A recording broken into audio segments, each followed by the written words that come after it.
Feel a bit jittery, to be honest. Yeah, I've had the shaky knees since after the round 23 votes got called up. All the boys started looking at me and said, "Oh, you might be a chance here," but I still didn't think that it was a possibility. But yeah, an amazing feeling. Amazing feeling. You look around blokes who have won it. And Yeah. You set up there, you felt a bit embarrassed. Yeah. Pretty elite company to be in. Yeah, and that's exactly the way that I felt, the way I looked up there, and the guys that I played with, like Peter Bell and Matthew Pavlich and these guys, to be even mentioned in the same breath, Troy Cook, yeah, it's very humbling, very humbling. You started getting emotional when you talked about Ross and his influence on your career. Yeah. You're a pretty honest bloke, but Yeah. now that the season's over, you don't really have to hide anything at all. Can you tell us candidly where you were at? Because your career was almost over last year, and then Ross came in. Well, my career at Fremantle was almost definitely over. Club were looking for a trade, and if not, it was 50-50 whether... Can we just wait for that? No, you're right. Forgot what the question was now. You were saying it was 50-50. Yeah, well, look, the club were probably looking for a trade, and my career was probably 50-50 even at that point.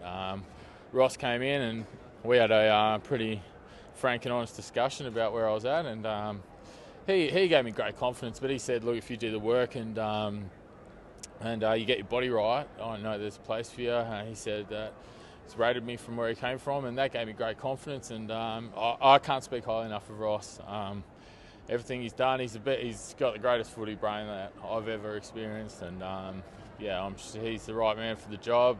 He's the right man. He's just the right man. Trust me, I love him. Yeah. Going through the finals, because obviously that's where you won it.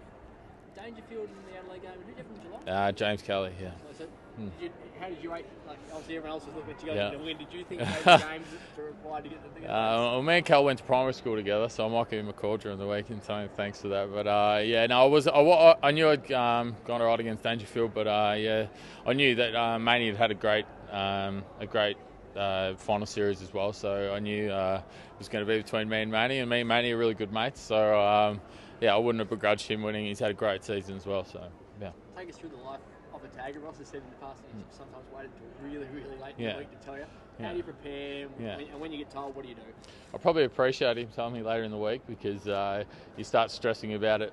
The quicker he tells you, the more you stress about it, the more I have nightmares about the person I'm going to play on. And Ross is the sort of guy that likes to tell me late, but I try and make sure I do all my homework and way before on two or three or four different guys. And life of tag is it's mentally tough. So the end of the season's good for me, because it gives me a bit of mental release during the season. By the end of the season, you got a headache. You know what I mean? So it's a tough gig, but it's what I love to do, and it's what I asked Ross at the start of the year for an opportunity to do. So I'm very grateful, and I can't thank him enough. You sort of like who just responds to knockbacks and things like that. You also got drafted, then you got delisted, and then you got rookied, and then you're back. Your story is a really unique one. You've got to be careful answering this, because you don't want too many knockbacks, do you? It's been a different road, obviously, for me. I've been delisted, I've been rookied, obviously almost traded. There's been a few bumps and troughs in the career, but I'm happy with the career that I've forged thus far. 140 odd games. I hope that next year I can get to life member. That's been an ambition of mine and a goal of mine.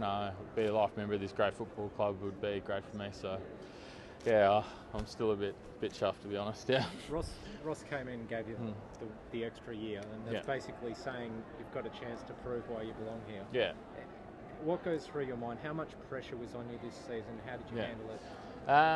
Well, the pressure's the same with everyone with a 1 year contract, but I felt like I hadn't given myself the best opportunity the last couple of years, and I felt almost like I was disappointed with myself because of that. And almost I think it was 2 days after the grand final last year, I started training. So I really gave myself the best opportunity to prepare early, and Ross is real big on preparation is the key. So preparation was a big thing for me this year, and I prepared well. So yeah. Is that a message for everyone else? Like Ross mentioned in there, you don't rest now, you can have a crack. Is that something you're obviously pretty it was something I'm big on, but I look at the look in the boys' eyes, and I know that they weren't satisfied with the way things finished in Adelaide.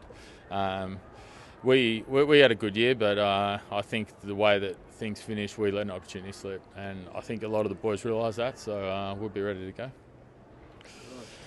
Oh, thanks, boys.